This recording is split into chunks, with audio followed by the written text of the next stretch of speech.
In 1772, the British Empire was the financial center of the world. Trading with numerous colonies contributed to the accumulation of wealth, goods, and financial loans. The government invested huge amounts of money in the construction of highways, buildings, canals, and other facilities, forcing a shortage of resources. At the same time, the colonies had an insatiable demand for capital, which contributed to the expansion of lending and banking.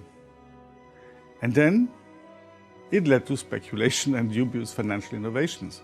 Now it's called venture capitalism, but one could also speak of economic anarchism. Rapid development continued until June 1772.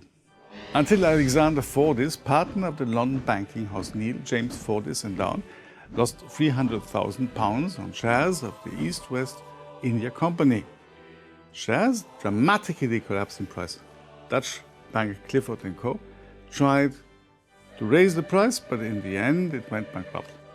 Now, to avoid paying off his debts, Alexander Fordyce escaped to France, and this information caused panic and the world's first international financial crisis. The scandal broke out in London, but quickly spread to Scotland and the Dutch Republic. Depositors in Europe and the UK started to panic, demanding that the money be given back to them. And within 2 weeks, 8 banks in London went bankrupt. And then about 20 banks across Europe. The liquidity crisis devastated private banks from Amsterdam to Hamburg, from Genoa, Stockholm to Paris. The press was full of creepy stories about investors who committed suicide because of bankruptcy. The credit boom collapsed, triggering crisis in the East India Trading Company, the West India in general, and in the North American colonies in particular. After the crisis began, British merchants began to demand repayments of debts from the colonies. A whopping £2,958,390, no less, due to the economic boom that preceded the crisis. American planters were not ready to pay debts in such volumes. When the credit system collapsed and the bills were declared void, almost all the gold was sent to Britain.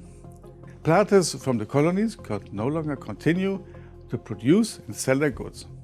Thus, the British financial crisis of 1772 led to riots in 13 colonies, which later turned into the American Revolution and the struggle for independence.